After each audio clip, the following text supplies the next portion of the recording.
ಧರ್ಮಸ್ಥಳದಲ್ಲಿ ಹೆಣಹೂತ ಪ್ರಕರಣ ಮತ್ತೆ ಸಂಚಲನ ಮೂಡಿಸಿದೆ. ಕೊನೆಗೂ ಸೌಜನ್ಯ ಮನೆಗೆ ಆರ್ಎಸ್ಎಸ್ ನಾಯಕರ ಭೇಟಿ. ಧರ್ಮಸ್ಥಳದಲ್ಲಿ ಹೆಣಹೂತ ಪ್ರಕರಣ ಮತ್ತೆ ಸಂಚಲನ ಮೂಡಿಸಿದೆ. ಕೊನೆಗೂ ಸೌಜನ್ಯ ಮನೆಗೆ ಆರ್ಎಸ್ಎಸ್ ನಾಯಕರ ಭೇಟಿ. ಕಲ್ಲಡ್ಕ ಪ್ರಭಾಕರ್ ಭೇಟಿ ಬೆನ್ನಲ್ಲೇ ಸೌಜನ್ಯ ಕೇಸ್ ಆಕ್ಟಿವ್ ಆಗಿದೆ. ಸೌಜನ್ಯ ಮನೆಗೆ ದಿಢೀರ್ ಭೇಟಿ ಕೊಟ್ಟಿದ್ರು. ಸೌಜನ್ಯ ಮನೆಗೆ ಆರ್ಎಸ್ಎಸ್ ಮುಖಂಡ ಪ್ರಭಾಕರ್ ಭೇಟಿ ಚರ್ಚೆ ನಡೆಸಿದ್ದಾರೆ. 1 ಗಂಟೆಗೂ ಹೆಚ್ಚು ಸಮಯ ಸೌಜನ್ಯ ಮನೆಯಲ್ಲಿ ಚರ್ಚೆ ನಡೆಸಿದ್ದಾರೆ. ಹೋರಾಟಕ್ಕೆ ಬೆಂಬಲ ಸೂಚಿಸುವುದಾಗಿ ಘೋಷಣೆ ಮಾಡಿದ್ದಾರೆ ಪ್ರಭಾಕರ್ ಅಂತ ತಿಳಿದು ಬರ್ತಾ ಇದೆ. ಧರ್ಮಸ್ಥಳದಲ್ಲಿ ಹೆಣಹೂತ ಪ್ರಕರಣ ಮತ್ತೆ ಸಂಚಲನ ಮೂಡಿಸ್ತಾ ಇರುವಂತಕ್ಕದ್ದು. ಕೊನೆಗೂ ಸೌಜನ್ಯ ಮನೆಗೆ ಆರ್ಎಸ್ಎಸ್ ನಾಯಕರು ಭೇಟಿ ಮಾಡಿರುವಂತಕ್ಕದ್ದು. ಕಲ್ಲಡ್ಕ ಪ್ರಭಾಕರ್ ಭೇಟಿ ಮಾಡಿ ಒಂದಿಷ್ಟು ಮಾತುಕತೆ ನಡೆಸಿದ್ದಾರೆ.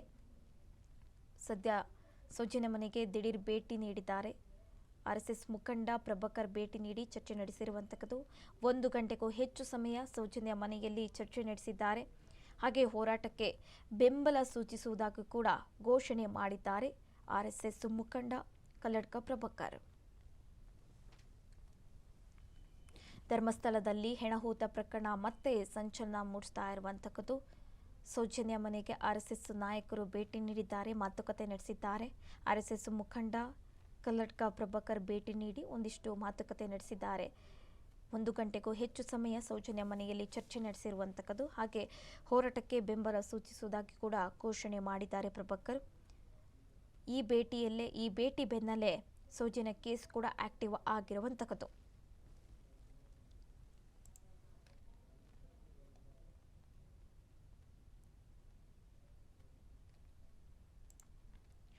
ಧರ್ಮಸ್ಥಳದಲ್ಲಿ ಹೆಣಹೂತ ಪ್ರಕರಣಕ್ಕೆ ಸಂಬಂಧಪಟ್ಟಂತೆ ಇದೀಗ ಈ ವಿಚಾರ ಮತ್ತೆ ಚರ್ಚೆ ಆಗ್ತಾ ಇರುವಂತಕ್ಕದ್ದು. ಸೌಜನ್ಯ ಮನೆಗೆ ಆರ್ಎಸ್ಎಸ್ ಮುಖಂಡ ಕಲ್ಲಡ್ಕ ಪ್ರಭಾಕರ್ ಭೇಟಿ ನೀಡಿದ್ದಾರೆ.